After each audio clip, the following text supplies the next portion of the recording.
Hello everyone, তো দেখতে দেখতে আমরা অনেকগুলো ইন্টিগ্রেশনের প্রবলেম সলভ করে ফেলছি। তো এই ভিডিওতে যে প্রবলেমটা সলভ করবো সেটা হচ্ছে সাইনের ভিতরে লন এক্স আছে প্লাস কজের ভিতরে আবার লন এক্স আছে। মানে আমরা আগের ভিডিওতে যেই প্রবলেমটা সলভ করছি সেটা কোনটা ছিল? সেটা ছিল শুধু এই পার্টটা, ঠিক আছে। এখন আমরা এখানে কস লন এক্স অ্যাড করে দিছি extra। এখন দেখে মনে হচ্ছে যে এখানে হয়তো কাজ বেশি, বাট আলটিমেটলি কিন্তু কাজ কম।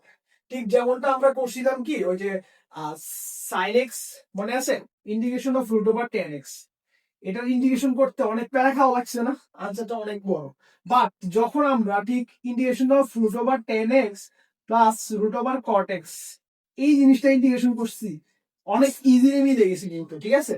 সো ঠিক সেম কাহিনীটা এখানে হবে যে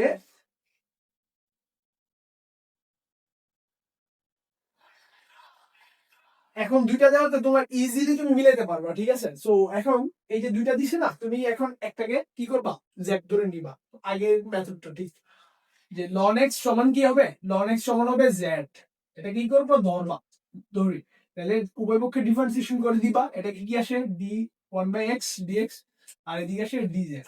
তাহলে ডি এক্স এর ইকুয়াল টু কি লিখতে পারো, এক্স ডি জেড। এক্স কে এবার কি করবা, ঠিক আগের যে ভিডিওতে আমি বলছিলাম ঠিক সেম ভাবে কি করবা, রিপ্লেস করে দিবা। এখান থেকে আসে কি, e to the power Z সমান আসে এক্স। তাহলে এখান থেকে তুমি রিপ্লেস করবা ডি এক্স ইকুয়াল টু আসতেছে e to the power z d z. Okay fine, এতটুকু আমরা পারছি।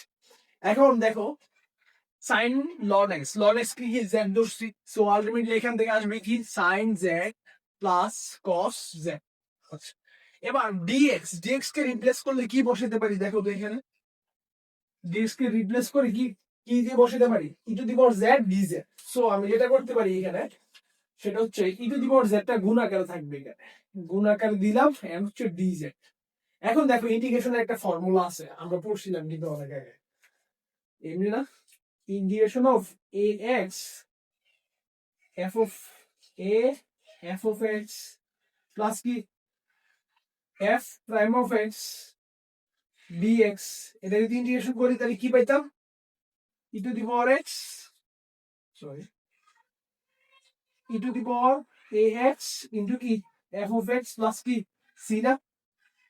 আমরা এই ফর্মুলাটা তো পড়ছিলাম নাকি, যদি এ এখানে কিন্তু এ মানে কত ওয়ান, যেহেতু চলক নাই, চলকের কোনো সহগ নাই যেহেতু ওয়ান ধরতেছি, তো ওয়ান হলে আলটিমেটলি ফর্মুলাটা কি হইতো, আরেকটা formula E to the power x F of x plus কি f prime of x dx.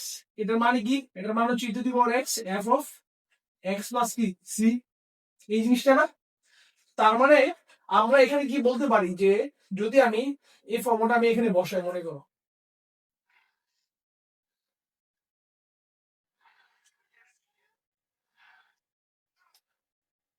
আমি যদি এই ফর্মুলাটা এখানে বসাই, আমি মনে মনে ধরি এফ অফ এক্স সমান কি সাইন এক্স, তাহলে এফ প্রাইম অফ এক্স কোনটা হবে বলতো, এফ প্রাইম অফ এক্স হবে কজ এক্স না, কারণ ডিফারেন্সিয়েশন করলে যেটা আসবে ওটা।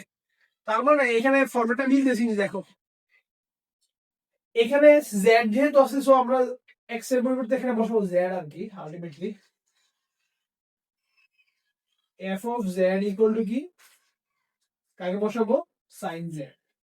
আর f prime of z equal to কাকে বসাবো, কজ জেড। তো sine z cos z, so আমরা এখানে কাকে বসাবো বলো, e to the power z কি এফ অফ জেড প্লাস কি f prime of z dz না।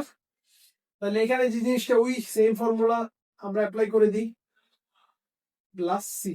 সো এখন এফ অফ জেড মানে কত ছিল, সাইন জেড না। সো আমার আলটিমেট আনসার কি, e to the power z sine z plus c. এখন আমরা তো এটা ধরছিলাম, মনে আছে আমরা জেড কি আলটিমেটলি কোশ্চেনে ছিল, ছিল না, জেড আমরা ধরে নিছিলাম। সো আমাদের আনসার যেটা হবে, আমরা এদিকে দেখি,